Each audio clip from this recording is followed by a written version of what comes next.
Welcome in, everybody, to Betting Pros. It's time to place your bets. It is me, Joe Pisapia, and this is BP NFL. It's time for the best bets of the week 4. Week 3, of course, the Undertaker, Andrew Erickson, is here. Terrell Furman, T-Money, is here as well. Rocking the gold chain today, too. Looking very spiffy here, Furman. I gotta say, I gotta up the chain game a little bit here. I gotta go out there. You'd think the Italian would have more gold, but I don't. I'm not a jewelry guy. Is that weird, Terrell, that I'm an Italian but not a jewelry guy? Kind of, sort of, I'm gonna Yeah. stay in my lane, and I'm not gonna judge others, but from what I've heard about the Italian community, I think that's kind of outside of the realm of possibility. It is. I've never been a jewelry guy, not even a watch. I always hated watches. I didn't like them. Some people are watch guys. Oh no, I And I hate know watches. that. See, I not a hate watch guy. Erickson, are you a watch guy, or is time not an object for you? So it's funny you ask that because I do have a watch that I wear, but this watch doesn't work. So it's all So you're for 100% show. a watch guy. So you're 100% It a doesn't watch actually guy. tell. I can read. It's not like a digital watch. It's a watch where it has the arm, so I can read those clocks. But I can look at it and be like, oh yeah, no, this doesn't tell me what time it is. Well, it's right twice a day. Hopefully, we'll be right more than twice on the show today for the best bets of week 3. Don't forget, download the Betting Pros app and start betting smarter, not harder. It's on iOS, it's on Android, it's everywhere. Sync your sportsbooks for free, and you can automatically track all your bets at all the sports books in one spot. You can always find the best lines to make the best bets. That's what we're trying to do here over at Betting Pros, and we're very excited to have you on this journey with us. So you can monitor all your bet performances by sport, bet type, including game picks, props, and parlays, even now in the same games. We got that going on BP as well. Create custom betting systems as well, and you can find trends that are profitable for all different sorts of opportunities. So get a free trial of Betting Pros Premium right now by downloading the app today and activating your trial on the upgrade screen over at bettingpros.com, or again, download the app. Gentlemen, week 3 is on the horizon. Can't wait to see what you guys are in on. We're going to get my upset special. Hopefully I'll get one right this week. I got a good feeling about this one. And of course, we'll get to my parlay for week 3 in the NFL. Let's start with you, Terrell, and let's start with the Steelers and Chargers. You and I see this one the same way, which is low scoring. Oh, absolutely. 35.5, and it's too many points already. I mean, I think that this could be, if this was 10-3, 10-7 at the end of the game, I wouldn't be surprised. Like, you have two really solid defenses, two coaches that are coaching those defenses up. TJ Watt is just amazing. Like, when TJ Watt plays for the Steelers, like, it just takes everything to another level. And I think that he's going to feast on this Chargers offensive line here. I haven't seen anything that I really say, wow, this Chargers team looks like, a 11-12 win team in the NFL through the first 2 games. They kind of went back and forth and struggled with Gardner Minshew and the Raiders earlier. And then, they pulled away from the Panthers, but it's the Panthers. And actually, there was a point in time where that game was 6-0, and you could have sat there and said, whoa, are the Panthers going to actually go get this done? Then they go and pull away because the Panthers are the Panthers. But still, I haven't seen anything impressive that I think from the Chargers. They're also on a back-to-back road spot where they stayed on the East Coast for this past week, going from Carolina to Pittsburgh. So you have that travel element of that as well, of them staying here instead of going home and resting in their beds and all of that. So all that combined, under. I don't trust Justin Fields to score points, and I think that the Chargers offense is underwhelming. Yeah, Erickson and I were on this early on Monday. If you missed that show, the early line show, go watch it. We break down all the games with our first takes on all of them, and usually the first takes are the right takes. Also, by the way, speaking of TJ Watt, I was just looking while you were talking.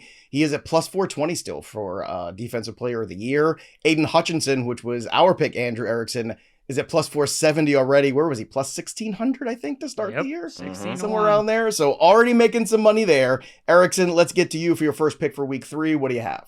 Taking the Packers on the money line, playing at the Tennessee Titans. Look, I think that backing the Packers as a road underdog just tends to be a good bet to make. You look at what the Packers have done last 19 games, 12-7 against the spread as underdogs. And a lot of it's related to what they do on defense, actually. So the Packers are 9-2 when they've allowed fewer than 23 points on defense, 8-3 against the spread. The Titans, despite being home favorites, have a sub 20 point implied team total because who is their quarterback? Will Levis. And speaking of Will Levis, this was my favorite stat when I was looking at this particular matchup. So week 1, right? The highest turnover-worthy play rate among quarterbacks was Jalen Hurts. What team did he play? The Green Bay Packers. Week 2, Anthony Richardson, 13% turnover-worthy play rate. What team did he play? The Green Bay Packers. Week 3, Will Levis plays the Green Bay Packers. So not only do I think that the Packers can win offensively with Willis running the football with Josh Jacobs against the Titans, I think that Will Levis can't get out of his own way. So you have the additional turnover upside where this game could be close, but in the end, Levis is going to give it away like he's done the last 2 weeks. So give me the Packers on the money line. Malik Willis revenge game. I'm here for all the narratives. Yeah, one of the narratives building is that Jordan Love may play. Like, that'd be insane. It doesn't matter. Especially against this defense, too. I don't think you want to throw him out there. That Titans defense is very good. Yeah, Titans defense is legit. So, like, that is not one front. Like, if you're having trouble moving around, I don't want to be out there in front of the Titans defense. That's a surefire way to basically kill all your Super Bowl hopes and dreams. So, look, Malik got you a win last week. I think Will Levis gives you a win this week somehow. He'll find a way. He always finds a way to help the other team win. So I think you just stick with that, and hopefully things will be okay if you're Green Bay. Just manage the situation. Get healthy, Jordan Love. All right, Terrell, the Saints have been certainly the surprise of the NFL so far. Maybe no one's surprised they won week 1, but I think a lot of us were surprised in the ass kicking they gave the Cowboys in week 2. So week 3, what's in store for the Saints? Yeah, I'm backing Clint Kubiak and Derek Carr. They have yet, while they are together, they have yet to not put together a scoring drive. It's been touchdown or field goal anytime Derek Carr has been on the field for this team. And did you see how that game ended on Monday night against Kirk Cousins on primetime, where the Eagles went prevent? And I mean, I've always roasted this Eagles secondary for the past 2 years because I thought that they've been underwhelming. They've given up a lot of spots to a lot of wide receivers. I think last year they were actually top 7 in fantasy points to wide receivers allowed. Like, that passing game has been really, really bad.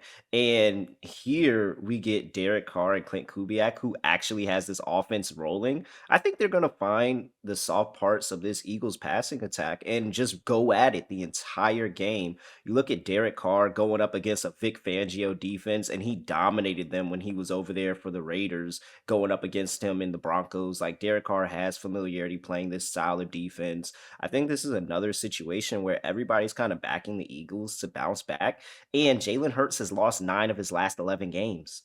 I don't want to back anybody like that. I think the Eagles are overrated. I think that the Saints are slightly underrated, and they kind of proved it last week against the Cowboys that they could run the score up on anybody. So that's what I like. I like the Saints laying a 2.5 here. I think they're going to be able to get it done. All right, let's talk about the Colts and the Bears. Now, the Colts haven't exactly played the best defense in the world. They are 0-2. Tough road loss for them last week against a weakened Green Bay team. They couldn't pull one out there. The Bears having some weaknesses of their own. Caleb Williams runs and runs and runs, but unfortunately has not been able to get the Bears really on track offensively yet. So the Colts are 1-point favorites in this one. Where are you at with it, Erickson?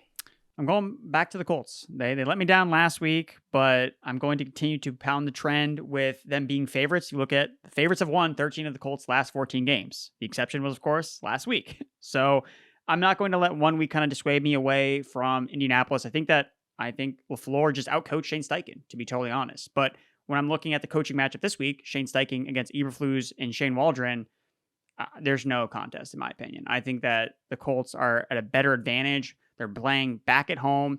You look at Caleb Williams. Where has he been struggling? Passing from the pocket. And what defense is he going? A heavy cover 3 scheme. You know who has the same sack rate, pressure to sack rate as Caleb Williams? Bryce Young. So you're seeing stall drives because he's holding on to the ball too long. You're seeing 3 and outs. Bad offensive lines don't tend to travel very well. So even though the Colts are undermanned on their defensive line, I'm not sure that the Bears are going to be able to run the ball effectively enough where it actually makes a difference for them to win this game. So I'm going to be backing the Colts here, even though they placed DeForest Buckner on injured reserve. The Bears have shown no ability to run the football. And the Bears somehow, some way, are actually, depending on which numbers close, they're 2-0 against the spread. That's not going to continue because it's been by the slimmest of margins that they've been able to cover. So regression is going to come crashing down. I like the Colts as favorites. All right. There you go, everybody. Let's get to the next one here for week 3 in the NFL. And before we do, just a quick reminder, everybody, you should join our Discord over at bettingpros.com/chat. It is free. It is fun. And if you want to take your sports betting game to the next level, it's a great way to interact with some of our analysts and our incredible betting community. Again, you can join. It's exclusive just for all of you who love to bet on any sport, including the NFL. You get free picks from our expert handicappers, and you can connect with fellow bettors and elevate your strategies and insights with the pros' help. So you can also join our NFL podcast group as well. Just sync your picks and use the quick pick feature on the BettingPros app for a chance to win prizes. You don't even have to make wagers. Just make the picks over at bettingpros.com/NFL contest. Or if you're in the app already, just click the community tab and look for the NFL contest there.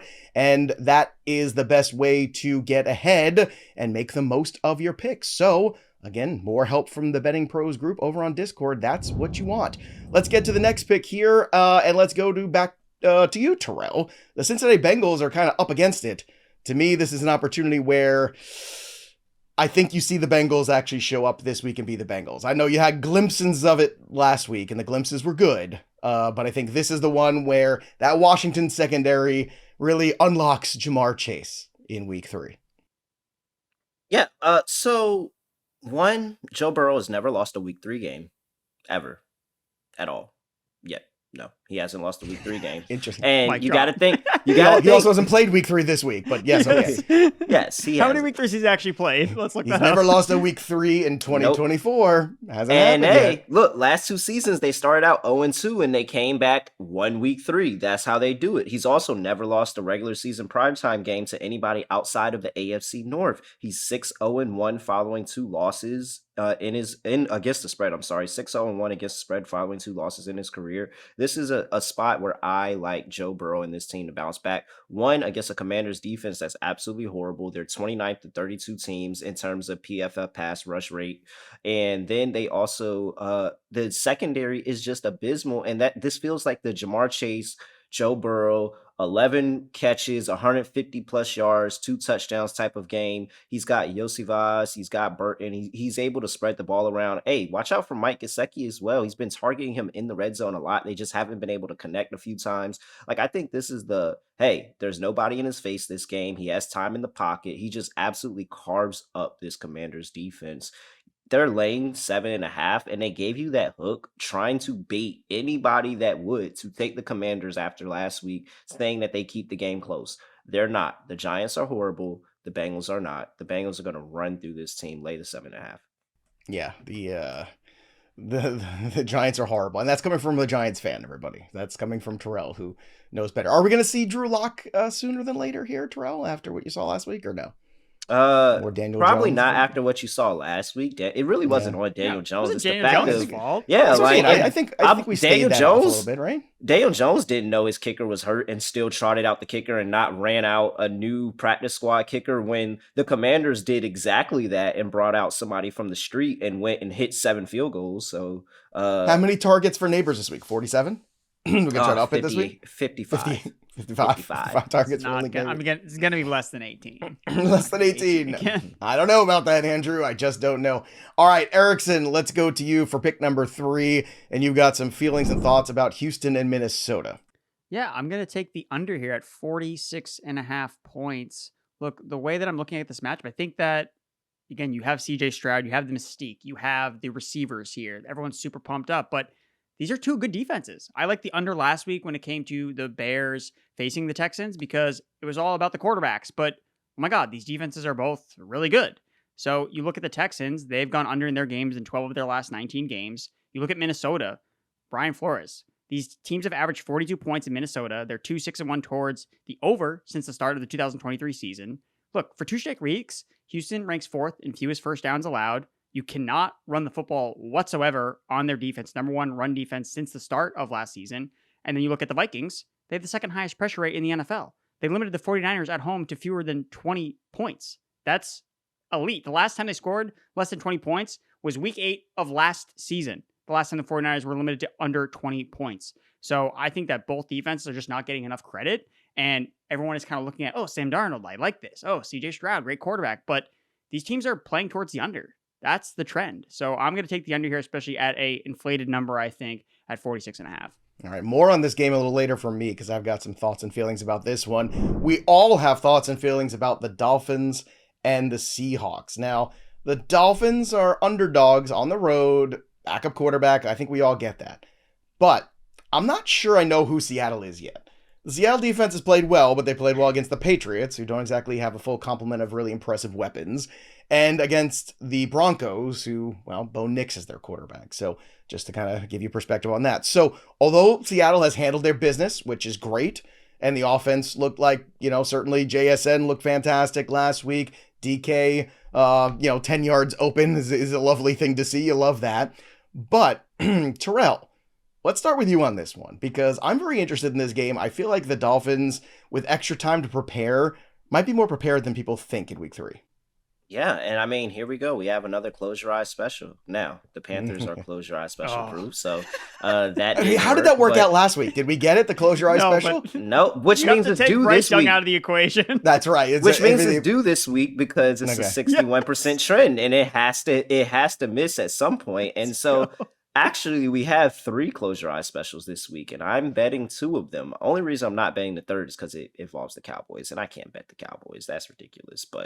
But however, here we go. Miami underperformed the spread in week 2 by 21 or more points, and they're catching points on the road this week in what I think is a really, really good spot. You mentioned it. They had extra time to prepare. The backup quarterback, Skylar Thompson, who, hey, he looked bad, really, really bad his first game, but he's 2-0 ATS after that in his start. So he's competent. He even covered a road playoff game in Buffalo and only lost by 3. So let's not make it seem like Skylar Thompson is just completely irrelevant, because he's shown that he can at least keep this team in games in big moments, which are the playoffs. But this is more about Seattle. Seattle goes East Coast, plays in New England, plays an overtime physical game in New England, and then flies back West Coast to home for this game. I think that's just a tough travel spot and a tough spot for this team overall. And there's a saying, you just don't want to lay over a field goal. Like 4.5, 5 points with Geno Smith. I'm good. That's just a little bit too much for me. A field goal, cool. But when you start getting into 4.5, 5 in that range, I don't want to lay that many points with Geno Smith. I think this is a good spot where no Kenneth Walker, that the Dolphins just kind of step up and play up. So yeah, I like Dolphins plus 4.5, sprinkle on the money line. Erickson, what's your approach to this Seattle Dolphins game? I also love the Dolphins in this spot. I think that Terrell did a great job of kind of summarizing what the rest advantage is, the trends. When you're looking at Seattle, I mean, Seattle's not a team that's good as a favorite. They failed to cover the spread in each of their last 7 games as a favorite. They're 3-5-1 at home as favorites against the spread in their last 9 games. So you're seeing the trend where, yes, they're supposed to be better. They're supposed to win.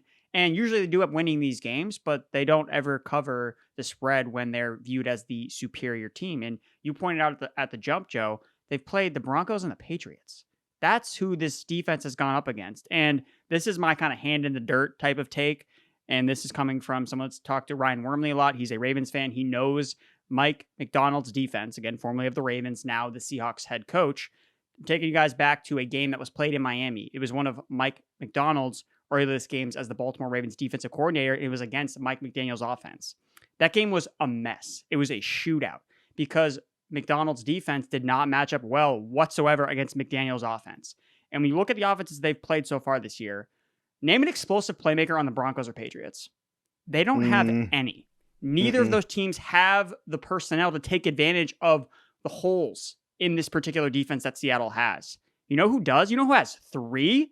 The Miami Dolphins. So that's why I think that the Dolphins are the play here from the trends, from just the matchup on paper. Again, I usually am a math guy, but I'm trying to put my hands in the dirt a little bit here. I just think that the matchup really prefers Miami. You know, as long as Skylar Thompson can just distribute the ball to Waddle, Achane, Tyreek Hill, I think you're going to look up and be like, whoa, Miami's winning this game. What is going on in Seattle? So I like the Dolphins on the money line.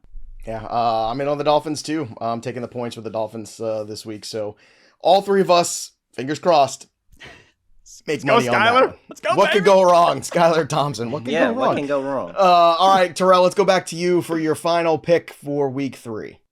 All right, final pick on the board, and it's another Close Your Eyes special. I already teased it. Hey, if it's a 60% I might have to trend glue and we my have eyes 3, shut for this one, too. and we have 3, then yes, I'm taking the Rams plus 7.5 here. And first of all, I would like to throw out, this was a close your eye special last year when the 49ers were in this same building laying 9.5. And Sean McVay said, you know what? I'm going to kick the field goal at the end of the game. And we got the cover then. The close your eye special will give you covers when you least suspect it in most crazy ways. And Sean McVay has proven that. And then we have here where I have my favorite system of fading Kyle Shanahan as a big road favorite. When he's been a road favorite of 7 or more points, he is 2-6 ATS against the spread. And so now you have the close your eye special on top of that. And then you have a Rams team that is banged up, but this 49ers team is banged up too. Like, is Brock Purdy going to go out there and earn his money without Deebo Samuel, without Christian McCaffrey? I don't know. I mean, Brian Flores gave him a run for his money last week. And he even said it. Wow, your scheme's amazing. You gave me a run for my money. I really was trying to figure this out. Like, Brock Purdy might not be this all-proof quarterback that can just go out there and light things up all the time and pull away a 7.5-point spread in a rivalry game. I know Kyle Shanahan owns Sean McVay, but Sean McVay's found ways to keep this game close. I think he does it again. Now, am I saying it's an outright win? No, but the close your eye special only needs 7.5 points. I think this is a 3-point game. All right, Andrew Erickson, give us your final pick for week 3 in the NFL. Yeah, so I have a take on the same game that Terrell just broke down, 49ers and Rams. Look, he talked about how both teams are kind of banged up, injured across the offensive line. Receivers are out. So I'm just going to take the under the game overall. Again, these are two teams that are viewed as offensive juggernauts. And honestly, Terrell, I was kind of leaning with the Rams a little bit too with the 7.5. So I think I'm going to dabble on that a little bit as well. But overall, I just like the under. I want to fade these two offenses that I don't think are at the peak of their powers. And I think the line is more indicative of, oh, well, it's Sean McVay. It's Kyle Shanahan, these high-powered offenses. But these aren't the same high-powered offense when they don't have all their toys to play with. So I like the under here, especially at 44.5. All right, let's get to the upset special of the week. I need to get on the board here. 0-2 to start the year. No bueno. I know the first one, was in my hands and it slipped away, but last week also did not work. So, new strategy this week. The Houston Texans should go out there and beat, theoretically, the Minnesota Vikings. I think on paper, they're the better team, more complete team. I think the better defensive team, but Minnesota has a penchant for keeping games close like this. And I think if they keep it close enough, this new confidence that Sam Darnold has found here, I think can continue to carry over. And I think that they are the team with far less pressure. I think the fact that this one is on the road, and we know historically, as Andrew pointed out, sometimes the Houston Texans, when they're favorites, don't always put their best foot forward. That's the mark of a young team, which they still kind of are. So I think in this spot here, potentially, maybe they don't take the Vikings as seriously as they should. So give me the Vikings with the 2.5 here, minus 115. I'm not saying that the Vikings are going to necessarily win outright, but you can certainly go that route as well. I think that's certainly on the table, but I will take the points. I will take the underdog here with the Minnesota Vikings to upset here on the Houston Texans. On the money line, sure. Let's just do it. Let's go for it, baby. Let's have some fun this week and make some money. And what's going to the parlay of the week this week? How about plus 682? How do we get to that number? Well, we take the Dolphins with the 4.5 at minus 105 against the Seahawks. We take the under from Andrew Erickson and Terrell talking about the Chargers and the Pittsburgh Steelers, a game that we've been talking about since Monday. And it's Thursday. We're still talking about it, even though it's a low number, 35.5 minus 108. You take that, and let's take the Packers to find a way to win again at plus 108 on the money line because, well, the Tennessee Titans and Will Levis just can't stop giving away football games, despite the fact that defense is pretty good. Unfortunately, for the Titans, I think it might be an 0-3 start. So you put all three of those together, Green Bay Packers money line, the Dolphins with the points, and the Chargers Steelers under, you get plus 682. That, my friends, is the parlay of the day for Sunday in the NFL. But what are you in on? What are your favorite picks for week 3? We want to hear from you, so drop your comments below. Don't forget to subscribe to the BettingPros channel too, because on Sunday we got the live stream helping you out. Tomorrow we'll be back with the prop show with Andrew and myself and the Welsh. We'll take you through some of the player props for week 3, and we're always going to have your back when it comes to betting in the NFL. And of course, make sure you check out Terrell's work with the WNBA and the NBA starting around the corner too, and college football as well, as Scott Bogman and Seth and Terrell take you through all you need to know for CFB. That'll do it for us, but the story of the game goes on. For Andrew and Terrell, I'm Joey P. We'll see you next time, kids. Good luck week 3.